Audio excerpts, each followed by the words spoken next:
فبأي آلاء ربكما تكذبان؟ رحمتوں کا مہینہ ہے، حضور سب سے زیادہ روزے رمضان شعبان میں رکھتے ہیں۔ اس کی وجہ یہ ہے کہ تاکہ رمضان کے لیے ہمیں استعداد اور تیاری اور ترقی اور جذبہ پیدا ہو جائے، اور یہ بھی دعا فرماتے تھے کہ اللہم بلغتنا شعبان بلغنا رمضان، یا اللہ جیسے آپ نے ہمیں شعبان نصیب کیا ایسے رمضان نصیب فرمائے۔ اچھا، رمضان کا مہینہ کیا ہے کہ پہلا حصہ جو ہے وہ رحمت ہے، دوسرا حصہ جو ہے وہ مغفرت ہے، اور تیسرا حصہ جو ہے وہ جہنم سے آزادی کے پروانے ہیں۔ اسی طرح حدیث مبارک میں آتا ہے کہ مسلمان کے لیے دو خوشیاں ہیں، ایک جب وہ افطار کرتا ہے تو خوشی ہوتی ہے کہ سارا دن کا پیاسا ہے، بھوکا ہے، اب اللہ کی نعمت سامنے، اور ایک اس دن خوشی ہوگی جس دن اللہ تبارک و تعالیٰ کا دیدار کرے گا۔ اور اسی طرح یہ بھی حدیث مبارک میں آیا ہے کہ جو مسلمان خالص نیت کے ساتھ اور خالص دل کے ساتھ افطار کے آنے سے چند منٹ پہلے جو ہے اللہ سے دعا مانگتا ہے وہ ہر حال میں قبول ہوتی ہے۔ اس لیے انسان جو ہے کبھی کھجوروں پہ لڑ رہا ہے اور کبھی اس کو ضائع نہ کرے، افطار سے 10-15 منٹ پہلے دعائیں شروع کر دیں۔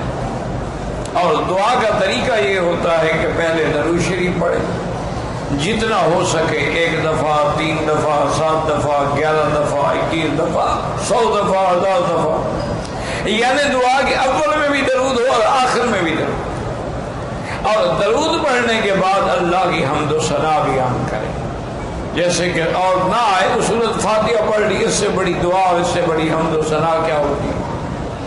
اور پھر اللہ کو اللہ کے ناموں کے ساتھ پکاریں گے، یا اللہ یا اللہ یا اللہ، یا رحمان یا رحیم، یا حی یا قیوم، یا ذی الجلال والاکرام، اللہ کے ناموں کے ساتھ پکاریں، اور اس کے بعد وہ دعائیں جو حضور نے بتائی یا پھر اپنی زبان میں جو مرضی ہے اللہ سے مانگیں، لیکن کسی کی انسان کی بربادی اور ہلاکت کی دعا نہ مانگیں، اور کسی رشتہ داروں کو لڑانے کی اور قطع رحم کی دعا نہ مانگیں، اور کسی حرام کو ملنے کی دعا نہ مانگیں، اور تو وہ دعائیں جو ہے ہر حال میں اللہ تبارک و تعالی قبول فرماتے ہیں۔ اس لیے حدیث مبارک میں آتا ہے میرے محبوب دو عالم صلی اللہ علیہ وسلم نے فرمایا کہ دعا کبھی خالی نہیں جاتی، یا تو جو آدمی مانگ رہا ہے کہ یا اللہ مجھے حج نصیب فرما دے، حج نصیب ہو گیا، یا دعا مانگ رہا ہے لیکن وہ تو چیز نہیں ملی لیکن مصیبت آ رہی تھی، اللہ نے اس کو دفع کر دیا۔ اور تیسری صورت یہ ہوتی ہے کہ اس کی دعا کو قیامت کے لیے لکھ دیا جاتا ہے، ذخیرہ بنا دیا جاتا ہے، اس کا بدلہ اس کو قیامت میں ملے گا۔ تو جب قیامت میں دعاؤں کا بدلہ ملے گا وہ کہے گا یا اللہ کاش میری دنیا میں کوئی دعا بھی منظور نہ ہوتی، آج ہی سارے مجھے بدلے مل جاتے۔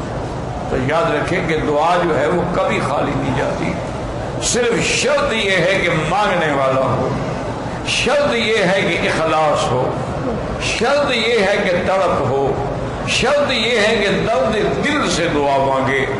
جو دعا دل سے نکلتی ہے نا یاد رکھیں وہ اثر رکھتی ہے۔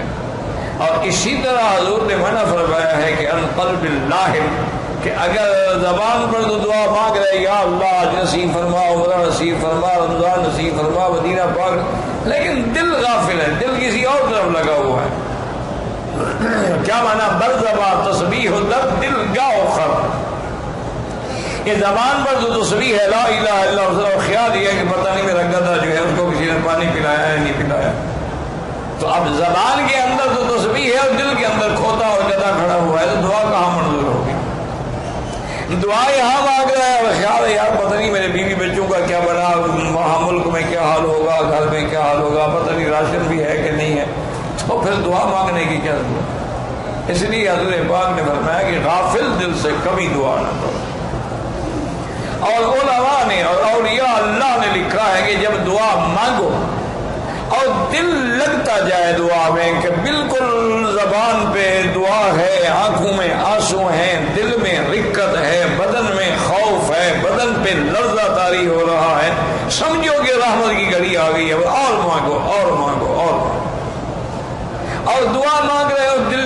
بس بس کر دو. ایسا نہ ہو کبھی نافرمانی کی وجہ سے کہ اچھا مانگتے مجھ سے اور دیکھتے ادھر ہو. اب دیکھیں نا مثال کے طور پر آپ کسی بادشاہ کے سامنے یا گورنر کے سامنے یا حاکم کے سامنے کھڑے ہو کے بات کریں, بات اس سے کریں اور دیکھیں اس طرف, تو وہ کہے گا یہ کون ہے بے وقوف, نکالو اس کو مجھے سے, بات مجھ سے کر رہا ہے اور دیکھ ادھر رہا ہے. تو آپ مانگیں تو اللہ سے اور نظر ادھر ہو اور دل ادھر ہو اور خیالات ادھر ہو, دعا کیسے منظور؟ وہ دعائیں اس لیے منظور نہیں ہوتی ہیں کہ ان کے اندر اخلاص نہیں ہوتا, ان کے اندر وہ اطمینان اور یقین نہیں ہوتا.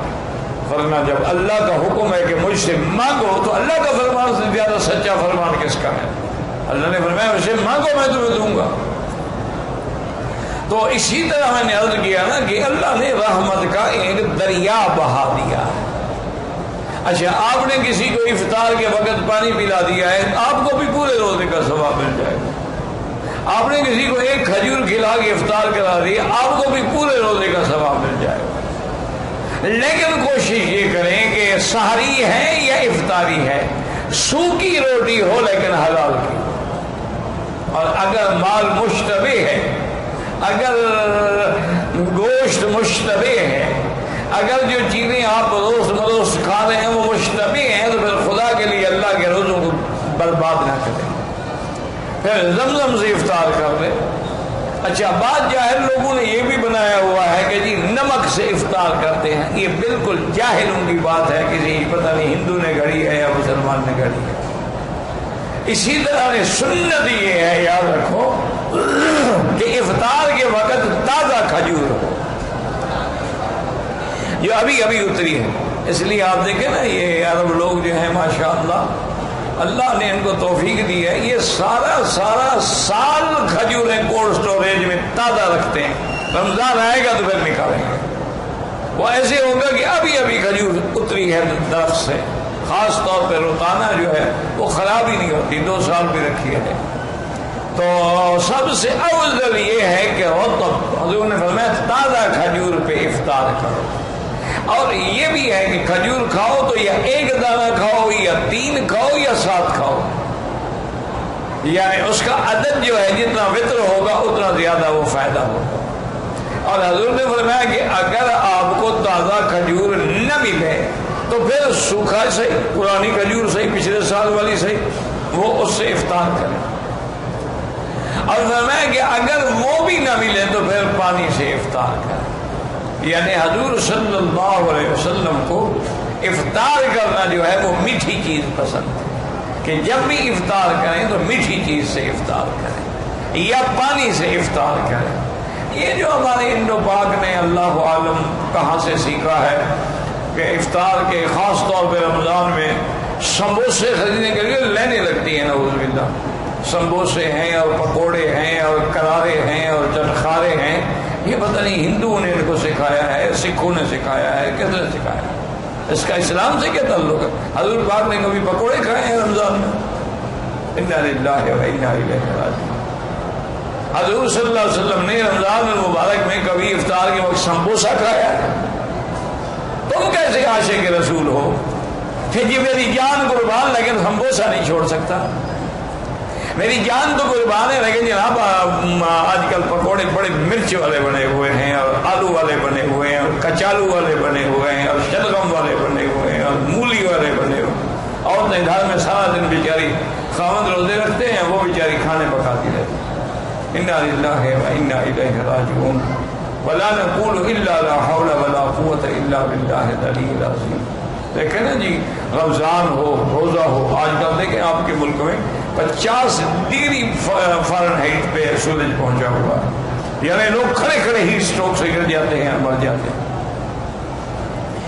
اسی طرح بعض جگہ 47 ہے, بعض جگہ 43 ہے, بعض جگہ 45 ہے. تو اور پھر یہ ہے کہ وسائل بھی نہیں ہے نا. دیکھو نا یہاں تو الحمدللہ میں تو ہمیشہ اپنے دوستوں سے کہتا ہوں, میں نے کہا یار مکے مدینے پاک کے روزے تو مفت کے روزے ہیں. انہوں نے کہا کیسے؟ انہوں نے کہا بھی آرام سے ساری رات جاگتے رہتے ہیں, صبح کی نماز پڑھ کے ایئر کنڈیشن چلا کے کمبل لپیٹ کے سوتے ہیں, سردی لگتی ہے. ظہر کو اٹھیں گے, نماز پڑھ کے انشاءاللہ پھر لیٹ جائیں گے. حضرت نیند پوری نہیں ہوئی، 6 گھنٹے سو چکا ہے، پھر سو جائیں گے اور پھر عصر کے بعد جو ہے جناب پھر وہی تیاری شروع ہو جائے گی کہ شربت ہو اور اناناس ہو اور جام شیریں ہو اور قصر شیریں کی مٹھائی ہو اور پکوڑے ہوں. انا للہ و انا الیہ راجعون ولا نقول الا لا حول ولا قوت الا باللہ العلی العظیم. میرے دوست نہیں کہہ سکتا، بہرحال مہربانی فرماتے تھے، بزرگ تھے، میرے خیال میں ان کی عمر 80 سے اوپر ہوگی، خیال ہے میں، اللہ عالم. لیکن ماشاء اللہ اللہ نے ایسی صحت دی تھی، نہیں کہ ہم چل نہیں سکتے. گھٹنے بھی جواب دے گئے اور گردن کا یار میں نہ ادھر دیکھ سکتا ہوں نہ ادھر، کہ ابھی وہ محبت سے بیچارہ مل رہا تھا، تھوڑا سا اور جھٹکا دیتا تو کام ہو گیا تھا ماشاء اللہ. یہاں رواج ہے نا ملیں گے تو گردن میں بھی ہاتھ ہے، گردن کا کیا قصور ہے بیچاری کا یار، بوسا بھی دینے سامنے کھڑے ہو کے دے دو. یہ کون سا بوسا ہے کہ بھائی اس کی گردن میں ہاتھ ڈال، میں بیوی ہوں تمہاری. عجیب سا رواج ہے جناب، گلے میں باہیں تو بیوی کے ڈالی جاتی ہے نا. استاد کو تو ماتھے پہ بوسا دیا جاتا ہے، سر پہ بوسا دیا جاتا ہے، اور وہ آرام سے بیٹھا کر اس کو تکلیف پہنچا کے بوسا دینا ہے تو پھر کیا فائدہ ہوا. اس بیچارے کو تو خیر پتہ نہیں تھا، اس نے آمدن تو نہیں کیا، لیکن اس کو اتنا تو سننا چاہیے تھا کہ 18 دن ہو گئے استاد بیمار ہیں، کیا بیماری ہے؟